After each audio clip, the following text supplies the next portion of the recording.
नमस्कार दोस्तों, welcome to our YouTube channel. हम पढ़ रहे हैं एमपी पटवारी स्पेशल एमसीक्यूज और इसमें हम पढ़ रहे हैं भौगोलिक संरचना। इसकी आज लास्ट सीरीज होगी, तो चलिए शुरू करते हैं हमारा सेशन। फर्स्ट क्वेश्चन है जिला तहसील के युग्म मंदसौर, रायगढ़, बैतूल, आढ़नेर और पन्ना रेपुरा। ठीक है, किस जिले में सौंसर सीरीज पाई जाती है? तो छिंदवाड़ा में। सही कथन है बुल्ढाना, अकोला, अमरावती, यवतमाल, वर्धा, नागपुर, भंडारा, चांदा जिले तत्कालीन मुंबई राज्य में चले गए विभाजन के समय। मंदसौर जिले की भानपुरा तहसील के सुनील टप्पा को छोड़कर पार्ट सी को एमपी में शामिल किया गया। पार्ट सी का विंध्य प्रदेश भाग एमपी में मिला लिया गया। ये सभी सही कथन है। एमपी को किस प्रकार का भाग माना जाता है? तो दक्षिण के पठार का कौन सा राज्य है जिनकी सीमाएं अविभाजित मध्य प्रदेश की सीमा को तो छूती थी लेकिन विभाजन के बाद नहीं छूती हैं? तो वे राज्य हैं आंध्र प्रदेश, बिहार और ओडिशा। अविभाजित मध्य प्रदेश की भौगोलिक स्थिति क्या थी? 17/6/26/30 उत्तरी अक्षांश से 74/9/84/51 पूर्वी देशांतर के मध्य थी अविभाजित मध्य प्रदेश की भौगोलिक स्थिति। कुडप्पा क्रम की चट्टानें कहाँ पाई जाती हैं? पन्ना में। भौगोलिक संरचना की दृष्टि से मध्य प्रदेश के संबंध में सही कथन है नर्मदा सोन अक्ष के दक्षिण में सतपुड़ा श्रेणी है, मध्य उच्च प्रदेश गंगा बेसिन का भाग है, पूर्वी पठार महानदी और सोन नदी के बेसिन का भाग है। भू संरचना की दृष्टि से चंबल सोन अक्ष के उत्तर का भाग क्या कहलाता है? तो चंबल सोन अक्ष के उत्तर का भाग कहलाता है मध्य उच्च प्रदेश। अविभाजित मध्य प्रदेश की पूर्व से पश्चिम की ओर लंबाई क्या थी? 996 किलोमीटर। वर्तमान एमपी की सीमा को छूने वाला उत्तर पूर्वी राज्य कौन सा है? छत्तीसगढ़। अविभाजित मध्य प्रदेश की सीमा को कितने राज्यों को स्पर्श करती थी? तो 7 राज्यों को। मध्य भारत के पठार का क्षेत्रफल कितना है? 35,000 वर्ग किलोमीटर। विंध्याचल पर्वत का निर्माण किस प्रकार की चट्टानों से हुआ है? क्वार्ट्ज एवं बालू। अमरकंटक पहाड़ी की अधिकतम ऊंचाई कितनी है? 1066 मीटर। सतपुड़ा पर्वत का निर्माण किस प्रकार की चट्टानों से हुआ है? ग्रेनाइट और बेसाल्ट प्रकार की चट्टानों से हुआ है। किस जिले में सतपुड़ा श्रेणी का विस्तार है? तो सिवनी, बालाघाट और छिंदवाड़ा जिलों में सतपुड़ा श्रेणी का विस्तार है। एमपी में क्रिटेशियस काल के साक्ष्य किस नदी घाटी में मिलते हैं? नर्मदा नदी घाटी में।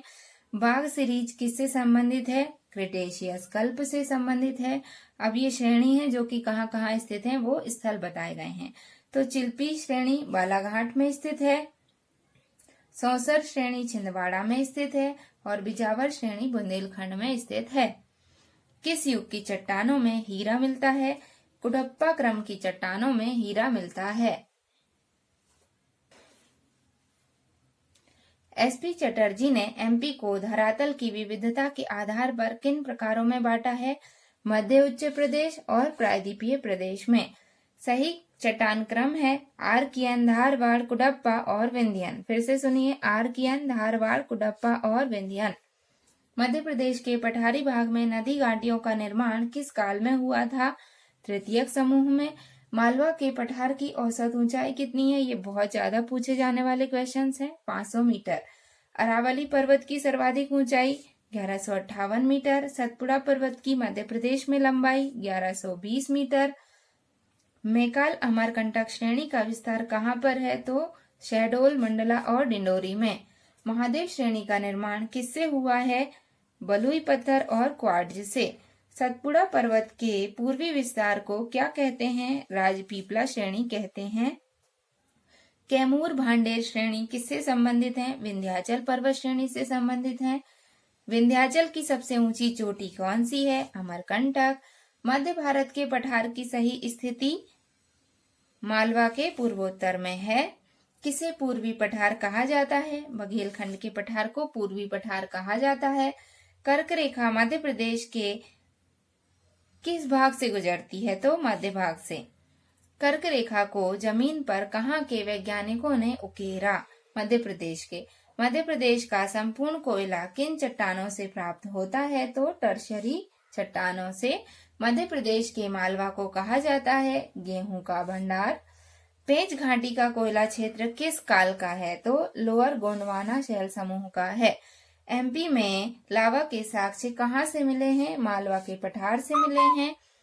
कर्क रेखा किस पठार को दो भागों में बांटती है? तो कर्क रेखा बघेलखंड के पठार को दो भागों में बांटती है। ताप्ती नदी का उद्गम स्थल किस पर्वत श्रेणी पर अवस्थित है? सतपुड़ा श्रेणी पर। सीधी एवं झाबुआ में सूर्योदय पर विचार करें। ये क्वेश्चन आया हुआ है। तो सीधी में सूर्योदय आधा घंटे पहले होगा, किससे? झाबुआ की तुलना में। कौन सा शहर भारतीय मानक समय IST देशांश के निकट है? तो होशंगाबाद। मध्य प्रदेश का कौन सा शहर सिंध गंगा के मैदानों में है? ग्वालियर। मध्य प्रदेश की सबसे ऊंची चोटी आबू शिखर की ऊंचाई कितनी है? 1158 मीटर। नौगांव किस प्राकृतिक प्रदेश में स्थित है? तो बुंदेलखंड में। ये हमारा आज कंप्लीट हुआ मध्य प्रदेश का भौगोलिक विस्तार के MCQ। चलिए चलते हैं कल के रिवीजन पर।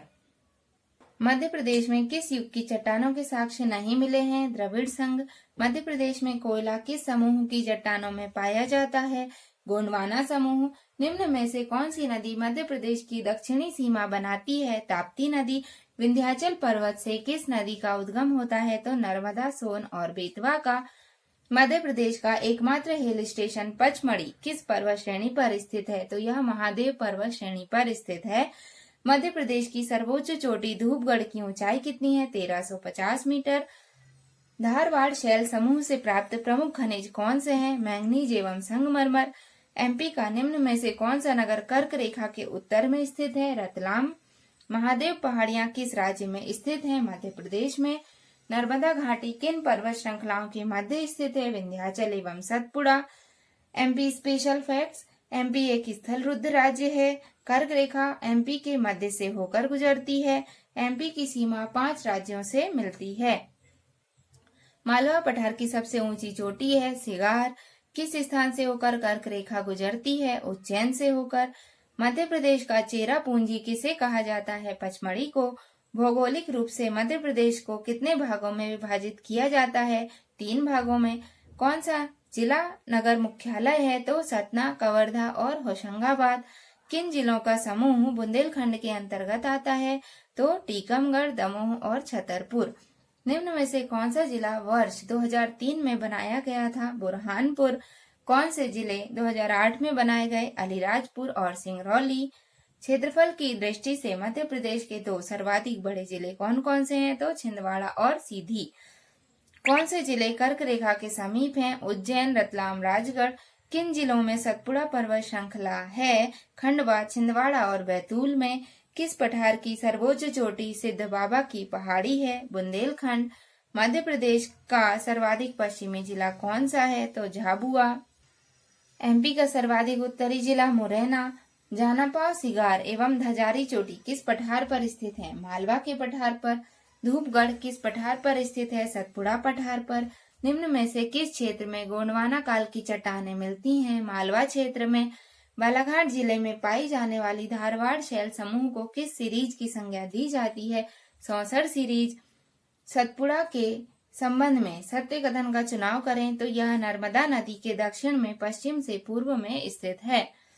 नर्मदापुरम की स्थिति को संभाग बनाया गया था 1 अप्रैल 2008 को। निम्न में से किस में जबीरा का गुंबद स्थित है? तो कगार भूमि में।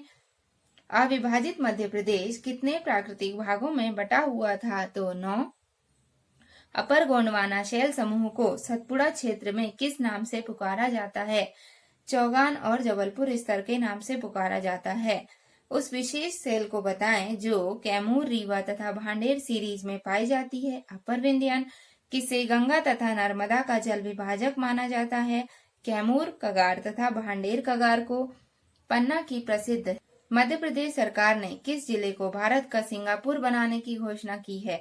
सिंगरौली। यह भारत जो सिंगापुर है उसकी तर्ज पर तैयार करने की घोषणा की है। तो सिंगरौली को। मध्य प्रदेश का 49वां जिला बनाया गया था अलीराजपुर। नवीन जिलों के गठन के बाद अब मध्य प्रदेश की ऊर्जा राजधानी कौन सा जिला कहलाएगा? सिंगरौली। तो ये था हमारा कल का रिवीजन। आज हमने प्राकृतिक प्रदेश के जितने भी एमसीक्यूज थे वो हमने कवर किए। कल से हम शुरू करेंगे जलवायु के एमसीक्यूज। आई होप आप सभी को ये वीडियो अच्छी लगी होगी। अगर सेशन पसंद आ रहा है तो इसको लाइक करें और चैनल को सब्सक्राइब करना ना भूलें। मिलेंगे अगली वीडियो में, तब तक के लिए जय हिंद। अगर आपको यह वीडियो अच्छी लगी हो तो वीडियो को लाइक करें और चैनल को सब्सक्राइब करना ना भूलें। Thank you.